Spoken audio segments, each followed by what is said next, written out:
नमस्कार दोस्तों, आपका स्वागत है गणित के गुरुजी यूट्यूब एजुकेशनल चैनल पर। दोस्तों, आज का जो वीडियो है वह है लूसेंट की वास्तुनिष्ठ सामान्य ज्ञान पर आधारित। और दोस्तों, यह लूसेंट की 2023 की न्यू एडिशन की बुक है, जिसकी सीरीज हमारे इस चैनल पर लगातार जारी है। दोस्तों, काफ़ी महत्वपूर्ण बुक है ये सभी एक दिवसीय गवर्नमेंट जॉब एग्जाम्स के लिए, और इसको किए बिना किसी भी छात्र की तैयारी अधूरी है। तो दोस्तों, चलिए हमारे साथ इसे बिल्कुल शुरू से शुरुआत करते हुए पूरा कीजिए और अपनी तैयारी को एक बेहतर ढंग से कीजिए। दोस्तों, अभी इसमें हमारा चल रहा है अध्याय दूसरा, जिसका नाम है भारतीय राज्य व्यवस्था। भारतीय राज्य व्यवस्था की आज प्रश्नावली हम करेंगे, प्रश्नावली नंबर 28, जिसका नाम है विधानसभा। दोस्तों, इससे पहले हम 27 प्रश्नावलियों के वीडियो बना चुके हैं और सभी वीडियोस को हमने एक प्लेलिस्ट बना रखी है। तो हमारे चैनल के प्लेलिस्ट सेक्शन में जाएं और उसे ज़रूर देखें। तो चलिए दोस्तों, तो शुरू करते हैं भारतीय राज्य व्यवस्था की प्रश्नावली नंबर 28, इसका नाम है विधानसभा। तो दोस्तों, आज हम करने वाले हैं भारतीय राज्य व्यवस्था की प्रश्नावली नंबर 28, इसका नाम है विधानसभा। तो चलिए दोस्तों, फिर शुरू करते हैं। तो दोस्तों, पहला प्रश्न है कि राज्य विधानसभा का गठन संविधान के किस अनुच्छेद के तहत किया जाता है। तो दोस्तों, किसी राज्य की विधानसभा का गठन संविधान के अनुच्छेद 170 के तहत किया जाता है। कहने का अर्थ यह है कि हमारे संविधान के अनुच्छेद 170 में किसी राज्य की विधानसभा के गठन का उल्लेख मिलता है। अगला प्रश्न है प्रश्न नंबर 2, भारतीय संविधान के निम्नलिखित अनुच्छेदों में से कौन राज्य की विधानसभाओं के निर्वाचन का प्रावधान करती है। तो दोस्तों, राज्य की विधानसभाओं के निर्वाचन का प्रावधान भारतीय संविधान के अनुच्छेद 170 में दिया हुआ है। इसीलिए निम्नलिखित अनुच्छेदों में से अनुच्छेद 170 राज्य की विधानसभाओं का निर्वाचन का प्रावधान करती है। अगला प्रश्न प्रश्न नंबर 3, भारत के किसी राज्य की विधानसभा में अधिकतम कितने सदस्य हो सकते हैं। तो दोस्तों, राज्य की जो विधानसभा होती है उसमें अधिकतम 500 सदस्य हो सकते हैं। दोस्तों, इससे पहले वाली प्रश्नावली जो हमने की थी विधान परिषद, उसमें हमने बताया था विधानसभा के बारे में कि विधानसभा विधानमंडल का निचला सदन होता है और विधान परिषद विधानमंडल का ऊपरी सदन होता है। और विधानसभा सभी राज्यों की होती है, लेकिन विधान परिषद कई राज्यों में नहीं है। तो दोस्तों, इससे पहले वाली जो प्रश्नावली थी वो भी इससे संबंधित है। तो आप प्रश्नावली नंबर इसका 27 जरूर देखें, विधान परिषद। अगला प्रश्न है प्रश्न नंबर 4, किसी राज्य विधानसभा के सदस्यों की न्यूनतम संख्या कितनी हो सकती है। तो दोस्तों, विधानसभा के सदस्यों की न्यूनतम संख्या 60 हो सकती है, अधिकतम संख्या 500 और न्यूनतम संख्या 60। अगला प्रश्न है प्रश्न नंबर 5, कि भारतीय संविधान यह प्रावधान करता है कि किसी भी राज्य विधानसभा में 60 से कम सदस्य नहीं हो सकते।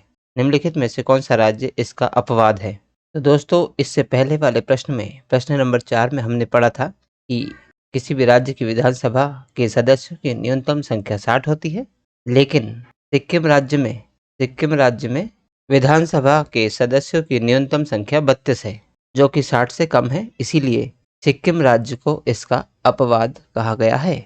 अगला प्रश्न प्रश्न नंबर 6, निम्नलिखित में से कहाँ विधानसभा अस्तित्व में नहीं है। तो दोस्तों, ये सभी केंद्र शासित प्रदेशों के नाम दिए हैं, पुदुचेरी, गोवा, दिल्ली, लक्षद्वीप। तो इसमें हमें बताना है कि कहाँ पर विधानसभा नहीं है। तो दोस्तों, इनमें लक्षद्वीप में विधानसभा नहीं है। अगला प्रश्न है प्रश्न नंबर 7, कि उस संघ राज्य का नाम बताइए जहाँ निर्वाचित विधानसभा एवं मंत्री परिषद है। तो दोस्तों, संघ राज्य का नाम यानी कि यूनियन टेरिटरीज जिसको इंग्लिश में बोलते हैं, यानी जो केंद्र शासित प्रदेश होते हैं, तो चंडीगढ़, लक्षद्वीप, लद्दाख और पुदुचेरी में ऐसा कौन सा राज्य है जिसमें विधानसभा और मंत्री परिषद दोनों हैं। तो दोस्तों, पुडुचेरी में विधानसभा एवं मंत्री परिषद दोनों हैं। अगला प्रश्न है प्रश्न नंबर 8, कि भारत के किन किन संघ शासित क्षेत्रों में विधानसभा अस्तित्व में है। तो दोस्तों, दिल्ली व पुडुचेरी में विधानसभा है, बाकी चंडीगढ़ में नहीं है और लद्दाख में भी नहीं है। इसीलिए इसका बी ऑप्शन करेक्ट होगा। अगला प्रश्न है प्रश्न नंबर 9, किस राज्य विधानसभा में सदस्यों की अधिकतम संख्या है। तो दोस्तों, वह राज्य है उत्तर प्रदेश, जिसमें विधानसभा के सदस्यों की संख्या अधिकतम है, यानी कि अन्य राज्यों के मुकाबले सबसे अधिक सदस्य हैं उत्तर प्रदेश की विधानसभा में। अगला प्रश्न है प्रश्न नंबर 10। किन दो राज्यों के जोड़ों में विधानसभा सीटों की संख्या बराबर है? तो दोस्तों हरियाणा व छत्तीसगढ़ में विधानसभा सीट संख्या बराबर है। दोस्तों हरियाणा व छत्तीसगढ़ में विधानसभा सीटें हैं 90 सीट है दोनों में, इसीलिए दोनों विधानसभाओं की सीटों की संख्या बराबर है। ऑप्शन सी इसमें करेक्ट आंसर होगा। अगला प्रश्न है उत्तर प्रदेश की विधानसभा में सदस्यों की संख्या कितनी है? तो दोस्तों उत्तर प्रदेश की विधानसभा में सदस्यों की संख्या है 403। अगला प्रश्न है कि असम विधानसभा में कितने सदस्य हैं? तो दोस्तों असम की विधानसभा में कुल 126 सदस्य हैं। असम विधानसभा की सीटें हैं 126। अगला प्रश्न है प्रश्न नंबर 13। बिहार विधानसभा में सीटों की कुल संख्या कितनी है? तो दोस्तों बिहार की विधानसभा में सीटों की कुल संख्या है 243। अगला प्रश्न है प्रश्न नंबर 14। विधानसभा के प्रत्येक सदस्य कम से कम कितनी जनसंख्या का प्रतिनिधित्व करते हैं? तो दोस्तों विधानसभा के प्रत्येक सदस्य कम से कम 75,000 जनसंख्या का प्रतिनिधित्व करते हैं।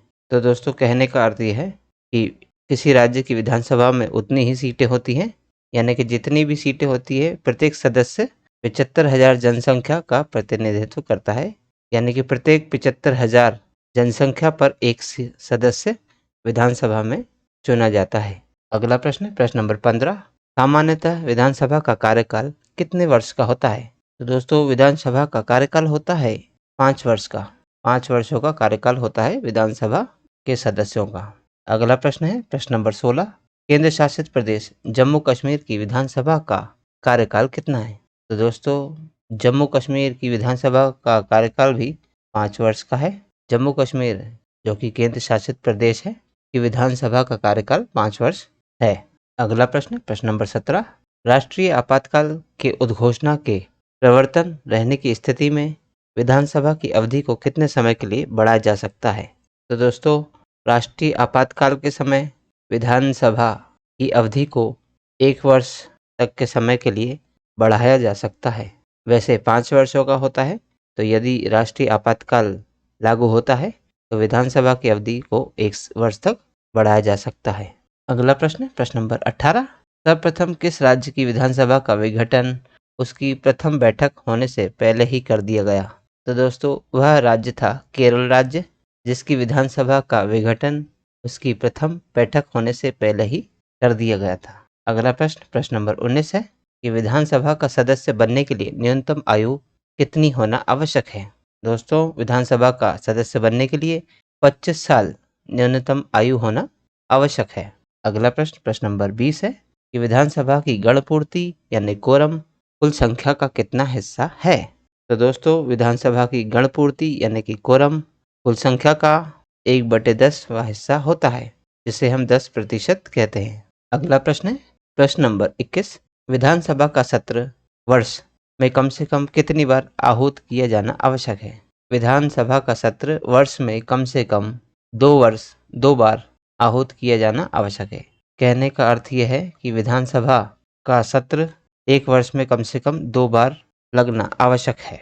अगला प्रश्न है प्रश्न नंबर 22। विधानसभा की बैठक की अंतिम तिथि और दूसरी बैठक की प्रथम तिथि के बीच कितने समय से अधिक का अंतर नहीं होना चाहिए? तो दोस्तों विधानसभा की बैठक की अंतिम तिथि और पहली बैठक की अंतिम तिथि और दूसरी बैठक की प्रथम तिथि के बीच 6 माह से अधिक का अंतर नहीं होना चाहिए, यानी कि 2 बैठकों के बीच का समय 6 माह से अधिक नहीं होना चाहिए। अगला प्रश्न है प्रश्न नंबर 23 है विधानसभा अध्यक्ष का चुनाव कौन करता है? दोस्तों विधानसभा के अध्यक्ष का चुनाव करता है विधानसभा के सदस्य। तो विधानसभा के जो सदस्य होते हैं वही अपने बीच से अध्यक्ष को चुनते हैं। अगला प्रश्न है प्रश्न नंबर 24। अस्थायी विधानसभा अध्यक्ष यानी कि जिसे प्रोटेम स्पीकर कहते हैं, इसकी नियुक्ति कौन करता है? अस्थायी विधानसभा अध्यक्ष यानी प्रोटेम स्पीकर की नियुक्ति राज्यपाल करता है। दोस्तों प्रोटेम स्पीकर का अर्थ होता है कि अस्थायी विधानसभा अध्यक्ष। जब तक कि कोई स्थायी विधानसभा अध्यक्ष की नियुक्ति नहीं होती उस समय प्रोटेम स्पीकर ही कार्यभार संभालता है। अगला प्रश्न है प्रश्न नंबर 25। विधानसभा अध्यक्ष को उसके पद की शपथ कौन दिलाता है? तो दोस्तों विधानसभा अध्यक्ष को शपथ की कोई आवश्यकता नहीं होती। ऑप्शन डी इसमें करेक्ट आंसर होगा। अगला प्रश्न है प्रश्न नंबर 26। विधानसभा के निर्वाचन क्षेत्रों में अनुसूचित जाति और जनजातियों के प्रतिनिधियों के लिए सुरक्षित निर्वाचन क्षेत्रों की व्यवस्था है। ऐसे निर्वाचन क्षेत्रों की कुल संख्या कितनी है? तो दोस्तों विधानसभा के निर्वाचन क्षेत्रों में अनुसूचित जाति और जनजातियों के प्रतिनिधि के लिए सुरक्षित निर्वाचन क्षेत्र की व्यवस्था है। ऐसे निर्वाचन क्षेत्रों की कुल संख्या है 1142। अगला प्रश्न है विधानसभा अध्यक्ष यानी कि स्पीकर अपना त्यागपत्र किसको देता है? दोस्तों विधानसभा अध्यक्ष अपना त्यागपत्र विधानसभा उपाध्यक्ष को देता है। अगला प्रश्न है प्रश्न नंबर 28। विधानसभा अध्यक्ष को किस प्रकार पद से हटाया जा सकता है? विधानसभा अध्यक्ष को विधानसभा के सदस्यों द्वारा साधारण बहुमत से पारित संकल्प द्वारा पद से हटाया जा सकता है। दोस्तों यदि विधानसभा अध्यक्ष को हटाना हो तो पहले विधानसभा के जो अन्य सदस्य हैं वह मत का प्रयोग करते हुए एक साधारण बहुमत से पारित संकल्प द्वारा उसे हटा सकते हैं। अगला प्रश्न है प्रश्न नंबर 29। विधानसभा अध्यक्ष या उपाध्यक्ष को हटाने से संबंधित प्रस्ताव पेश करने के लिए कितने दिन पूर्व इसकी सूचना अध्यक्ष या उपाध्यक्ष को देना चाहिए? तो दोस्तों प्रश्न में पूछा है कि यदि विधानसभा अध्यक्ष या उपाध्यक्ष को हटाना है तो इसके लिए प्रस्ताव पेश करना पड़ता है। तो ये कितने दिन पहले इसकी सूचना अध्यक्ष और उपाध्यक्ष को देनी पड़ती है? तो दोस्तों 14 दिन है। 14 दिन पूर्व उन्हें हटाने की जो प्रस्ताव है वह विधानसभा अध्यक्ष और उपाध्यक्ष को देना पड़ता है। अगला प्रश्न है प्रश्न नंबर 30। राज्य मंत्रिपरिषद सामूहिक रूप से किसके प्रति उत्तरदायी होते हैं? तो दोस्तों मंत्रिपरिषद सामूहिक रूप से विधानसभा के प्रति उत्तरदायी होती है। अगला प्रश्न है प्रश्न नंबर 31। राज्य विधानमंडल का कोई सदस्य अपने सदन की आज्ञा के बिना सदन के सत्र से लगातार कितने दिनों तक अनुपस्थित रहता है? तो सदन उसे निष्कासित करके उसके स्थान को रिक्त घोषित कर सकती है। तो दोस्तों प्रश्न में ये पूछा गया है कि राज्य विधानमंडल है इनके दो सदन होते हैं, एक होता है विधानसभा और दूसरा होता है विधान परिषद। तो इन दोनों सदनों में ही यदि कोई व्यक्ति कितने दिनों तक अनुपस्थित रहे बिना कोई सूचना दिए तो उसे निष्कासित यानी कि हटाया जा सकता है और उसके स्थान को किसी अन्य सदस्य से भरा जा सकता है। तो दोस्तों यदि वह 60 दिनों तक अनुपस्थित रहे तो उसे निष्कासित कर दिया जाता है। अगला प्रश्न है प्रश्न नंबर 32 है कि राज्य विधानसभा के सदन की बैठक के लिए गणपूर्ति कितनी है? तो दोस्तों विधानसभा के सदन की बैठक के लिए गणपूर्ति होती है 10 सदस्य अथवा कुल सदस्य संख्या का 10वां भाग, जो भी अधिक हो। यानी दोस्तों विधानसभा के जितने भी सदस्य होते हैं उसका 10वां भाग यानी 10वां हिस्सा ही गणपूर्ति या कोरम कहलाता है। दोस्तों इसमें 10 सदस्य दिए हैं, 10 सदस्य अथवा कुल सदस्य का 10वां भाग, दोनों में से जो भी लागू हो जाए। जैसे सिक्किम में 32 विधानसभा सीट थी तो उसमें 10वां भाग तो 10 सदस्य नहीं होंगे, लेकिन कम से कम 10 सदस्य होना अनिवार्य है या फिर कुल सदस्य संख्या का 10वां भाग होना अनिवार्य है। इसलिए ऑप्शन बी इसमें करेक्ट आंसर हो जाएगा। अगला प्रश्न प्रश्न नंबर 33। राज्य की विधानसभा के सत्रावसान के आदेश किसके द्वारा दिए जाते हैं? दोस्तों विधानसभा के सत्रावसान के आदेश राज्यपाल के द्वारा दिए जाते हैं। अगला प्रश्न है विधानसभा का सदस्य रहे बिना कोई भी व्यक्ति कितने दिनों तक मंत्री पद पर आसीन रह सकता है? तो दोस्तों विधानसभा का सदस्य रहे बिना कोई भी व्यक्ति 6 माह तक मंत्री पद पर आसीन रह सकता है। अगला प्रश्न प्रश्न नंबर 35 है कि विधानसभा सदस्यों का निर्वाचन किसकी देखरेख में होता है? तो दोस्तों यह होता है निर्वाचन आयोग की देखरेख में। विधानसभा सदस्यों का निर्वाचन आयोग की देखरेख में होता है। अगला प्रश्न प्रश्न नंबर 36। किस राज्य या संघ शासित प्रदेश की विधानसभा में 2 महिलाओं की नियुक्ति राज्यपाल कर सकते हैं? तो दोस्तों वह संघ शासित प्रदेश है जम्मू कश्मीर, जिसकी विधानसभा में 2 महिलाओं की नियुक्ति राज्यपाल कर सकते हैं। अगला प्रश्न है प्रश्न नंबर 37। उत्तराखंड विधानसभा में एक सदस्य किस समुदाय से नामित किया जाता है, ये बताना है। तो दोस्तों उत्तराखंड विधानसभा में एक सदस्य एंग्लो इंडियन समुदाय से नामित किया जाता है। अगला प्रश्न प्रश्न नंबर 38 है निम्नलिखित में से कौन सत्य है ये हमें बताना है। 4 कथन दिए हैं, इनमें से कौन सा सही है हमको ये बताना है। तो पहला है दोस्तों कि राज्यों की विधानसभाओं की अवधि 5 वर्ष होती है। दोस्तों ये सही है। दूसरा है कि राष्ट्रीय आपातकाल की उद्घोषणा के प्रवर्तन की स्थिति में विधानसभा की अवधि को 1 वर्ष के लिए बढ़ाया जा सकता है। ये भी सही है, हम जानते हैं। अगला है कि राज्य विधानसभा का विघटन उसके गठन के बाद किसी भी समय किया जा सकता है। इसके लिए यह आवश्यक नहीं है कि राज्य विधानसभा की बैठक हुई हो। तो दोस्तों ये भी सही है, क्योंकि दोस्तों केरल राज्य की विधानसभा का विघटन हो गया था बिना बैठक के ही। तो दोस्तों ये तीनों ही चीज़ें हम पढ़ चुके हैं, तो ये तीनों ही कथन बिल्कुल सही है। तो ऑप्शन डी जो है उपरोक्त सभी इसका सही उत्तर हो जाएगा। अगला प्रश्न है प्रश्न नंबर 39। कोई विधेयक धन विधेयक है अथवा नहीं, इसका निर्णय राज्य में कौन करता है? तो दोस्तों कोई विधेयक धन विधेयक है या नहीं, इसका निर्णय करता है विधानसभा अध्यक्ष। अगला प्रश्न प्रश्न नंबर 40। राज्यों की विधानसभा को कितनी समय अवधि के अंदर संवैधानिक संशोधन विधेयक को स्वीकार अथवा अस्वीकार करना पड़ता है? तो दोस्तों विधानसभा को संवैधानिक संशोधन विधेयक को स्वीकार अथवा अस्वीकार करना पड़े, ऐसी कोई निश्चित सीमा नहीं है। मतलब कितनी समय अवधि के अंदर वह ये कार्य कर सकता है, इसकी कोई भी निश्चित अवधि नहीं है। अगला प्रश्न है प्रश्न नंबर 41। भारत में विधानसभा चुनाव किस आधार पर होते हैं? तो दोस्तों विधानसभा चुनाव जो है वह वयस्क मताधिकार के आधार पर होते हैं।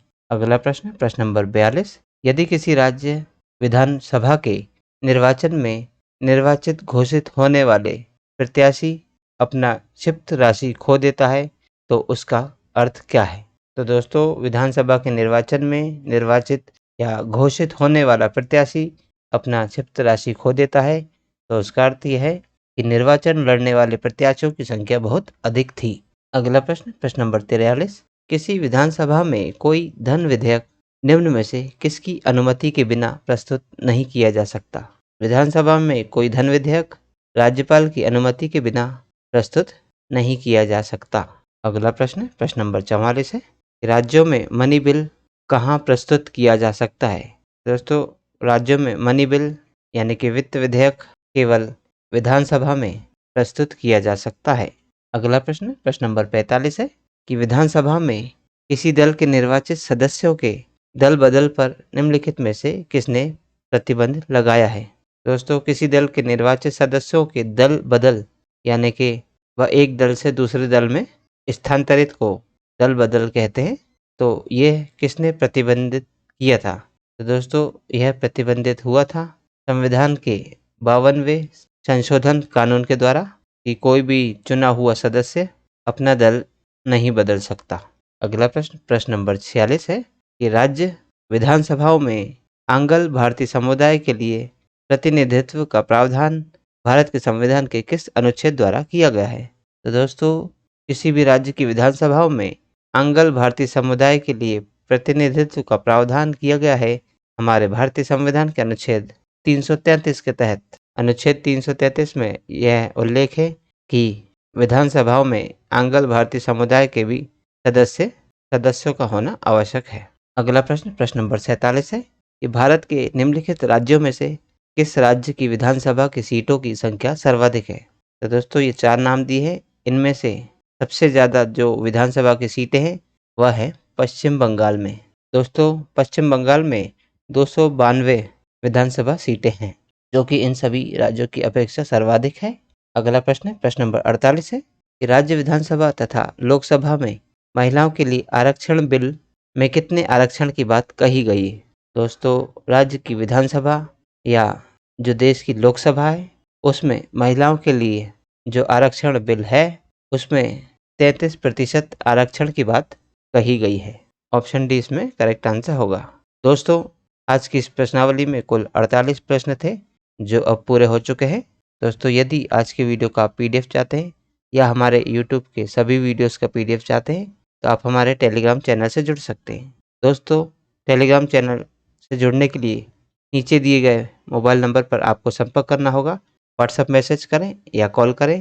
दोस्तों आपको मात्र 200 रुपये में हमारे टेलीग्राम चैनल गणित के गुरुजी की लाइफ टाइम मेंबरशिप दी जाएगी, जिससे आप हमारे सभी वीडियोज़ जो बन चुके हैं और या जो भविष्य में आने वाले हैं। जब तक हमारा ये चैनल है तब तक आपको हमेशा सभी वीडियोस की पीडीएफ मिलती रहेगी। और दोस्तों, यदि चैनल पर नए हैं तो चैनल को सब्सक्राइब कीजिए, वीडियो को लाइक कीजिए और इसे शेयर भी कीजिए। मिलते हैं दोस्तों अब अगले वीडियो में अगली प्रश्नावली के साथ। तब तक के लिए नमस्कार।